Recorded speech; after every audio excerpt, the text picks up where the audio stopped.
Vamos lá, direto ao ponto. Cronotanatognose, ou a arte de estimar a hora da morte. Esse é um daqueles temas que com certeza vai aparecer na prova para delegado de polícia. Então, nosso foco aqui é revisar o que realmente importa para garantir aquela questão. Pensa na cena de um crime. Um corpo foi encontrado. Antes mesmo de perguntar quem matou, a pergunta que pode definir todo o rumo da investigação é outra. Na verdade, é a pergunta mais importante de todas nesse primeiro momento. É exatamente essa. Quando? Determinar o intervalo pós-morte, o famoso IPM. Isso é a cronotanatognose. É essa informação que vai validar ou destruir um álibi, que vai incluir ou excluir suspeitos da lista. É o que conecta o crime à autoria. Ok, então, nas primeiras 48 horas, o corpo nos dá uma série de pistas. São 3 sinais principais, consecutivos, que funcionam como os ponteiros desse relógio forense. Vamos decifrar cada um deles. O primeiro fenômeno do nosso trio é o algor mortis. É bem simples. Depois da morte, o corpo para de produzir calor e começa a esfriar até igualar a temperatura do ambiente onde ele está. E aqui, olha, anota aí, um número que é um clássico de prova. Em média, o corpo perde de 1 a 1,5 graus Celsius por hora. Por isso, nas primeiras 24 horas, o algor mortis é uma das nossas ferramentas mais confiáveis. Mas atenção aqui, essa taxa não é uma regra de ferro. É óbvio que um corpo com roupas de inverno vai demorar mais para esfriar. Um corpo na neve vai esfriar muito mais rápido. O perito precisa analisar todo o contexto, todo o ambiente. O segundo sinal é o rigor mortis, o famoso enrijecimento cadavérico. Basicamente, é uma reação química que acontece nos músculos e que deixa o corpo rígido. E para entender como essa rigidez se espalha, a gente precisa guardar um nome: Lei de Neiston. Ela diz que o rigor mortis segue uma ordem, uma marcha previsível. Começa na cabeça, nos músculos da face e da mandíbula, e vai descendo até chegar nos pés, de cima para baixo. Essa linha do tempo é a chave de tudo. Se o perito encontra um corpo totalmente rígido, ele já sabe que a morte provavelmente aconteceu no intervalo ali de 8 a 12 horas. Depois de umas 36 horas, essa rigidez começa a sumir, na mesma ordem que apareceu.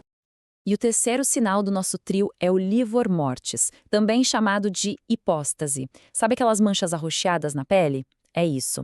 Como o sangue parou de circular, a gravidade simplesmente o puxa para as partes mais baixas do corpo. Agora, se liga nesse bizu que é importantíssimo, o teste da digitopressão. Se a gente pressiona uma dessas manchas nas primeiras 8 a 12 horas, o local fica branco, porque o sangue ainda está dentro dos vasos. Depois desse tempo, o sangue extravasa para os tecidos e a mancha se torna fixa. Aí não adianta apertar, ela não some mais. E é por isso que o livor mortis funciona como um verdadeiro detector de mentiras da cena do crime. Imagina que o corpo está deitado de costas, mas as manchas de livor estão na barriga. Isso é uma prova quase que definitiva de que aquele corpo foi movido depois da morte. Muito bem, mas e depois que essas primeiras 48 horas passam e esses sinais iniciais já não são mais tão úteis? Aí o corpo entra em uma nova fase. A gente começa a observar os fenômenos transformativos, começando pela putrefação. A putrefação tem 4 fases bem definidas, e para a prova o mnemônico é fácil. Primeiro, a fase cromática, que tem a ver com a cor. Depois, a gasosa, por causa dos gases, a colicativa, que é quando tecidos se liquefazem, e, por fim, a esqueletização. Olha, para fins de prova, o que mais importa é o primeiríssimo sinal visível da putrefação, a mancha verde abdominal. Ela geralmente aparece ali entre 24 e 48 horas, na parte de baixo do abdômen, do lado direito. Isso porque ali perto fica o seco, uma parte do intestino cheia de bactérias. Certo, a gente viu bastante informação. Agora, vamos juntar tudo isso num mapa consolidado, um guia de revisão rápida para ser usado ali na véspera da prova. Essa tabela aqui é basicamente um mapa da mina. Ela resume os intervalos de tempo mais importantes de cada fenômeno. É fundamental entender e memorizar essa cronologia, porque as questões adoram misturar esses sinais para testar o conhecimento. E agora, na prática, como é que isso funciona? Se um corpo está frio, mas a rigidez mal começou, a morte provavelmente ocorreu entre 3 e 8 horas atrás. Se ele está totalmente rígido e os livores já estão fixos, já pulamos para a janela de 12 a 18 horas. É sempre a combinação dos sinais que vai dar a estimativa mais precisa. No fim das contas, é importante lembrar o seguinte: a cronotanatognose não vai dar uma hora exata, com minutos e segundos.